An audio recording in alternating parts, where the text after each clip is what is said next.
Bonjour les amis. À chaque fois que je marche et j'observe autour de moi, je me demande si est-ce que certains d'entre nous sont souvent programmés pour échouer.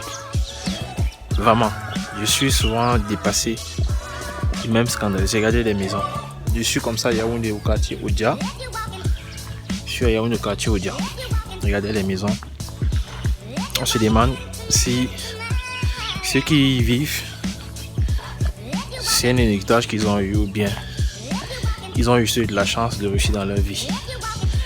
Bon, on ne sait pas si nous, on a eu cette chance-là ou cette malchance-là de ne pas être autour des bonnes personnes, mais de ne pas aussi avoir des familles chanceuses. D'autres ont réussi et d'autres ne réussiront jamais à atteindre ces objectifs-là. Que ce soit construire, que ce soit quoi que ce soit. Mais ça dépend de votre définition du mot réussite.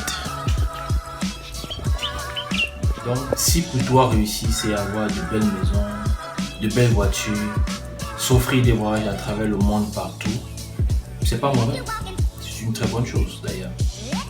Mais est-ce que à ce moment-là, tu seras accompli?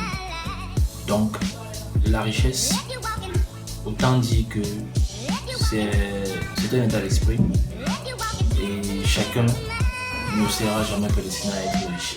Voilà. Il y a d'autres qui ont peur d'être riches, simplement parce que ça va les attirer plus de problèmes. Donc, il y a d'autres que ça ne dérange pas. Eux, c'est plutôt un devoir et peut-être même une obligation d'être riche parce que ils ont des responsabilités, ils ont des personnes à prendre en charge, ils ont des familles à prendre en charge. Donc, pour eux, c'est une obligation. Et ils se sentent contraints de devoir réussir par tous les moyens.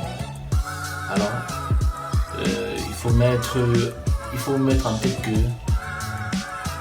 la richesse, parfois, est définie de façon matérielle, mais elle a plusieurs aspects aussi. Voilà. La richesse émotionnelle, c'est-à-dire que tu sais attirer de bonnes personnes vers toi, des personnes positives, tu motives beaucoup de personnes, tu as un très bel état d'esprit, tu es fort mentalement, ça veut dire que quand tu as un problème, tu sais comment résoudre tes problèmes, tu n'as pas besoin forcément d'avoir les conseils des autres. Personnellement, tu as un état d'esprit assez fort pour te relever à chaque fois que tu as une situation difficile.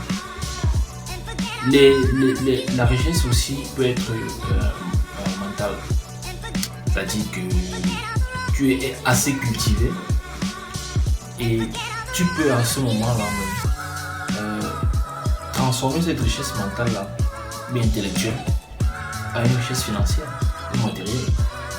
Donc, tout le monde est riche, mais c'est chacun qui sait comment utiliser cette richesse-là. Parce que Dieu nous a donné tous les moyens d'être tous riches. Pas forcément financièrement, mais tout le monde est riche. Donc ici, ça dépend de ta définition du mot richesse. Donne-moi un commentaire, d'après toi, ta définition du mot richesse. Comment est-ce que tu te vois dans 5-10 ans? Et quels sont tes objectifs que tu aimerais atteindre? Quel est ton rêve dans 5-10 ans? Voilà. Sur ce, merci d'avoir regardé la vidéo. S'il vous plaît, vraiment, abonnez-vous à la chaîne. Abonnez-vous massivement à la chaîne. Mettez-moi un pouce bleu, partagez et abonnez-vous surtout. Voilà.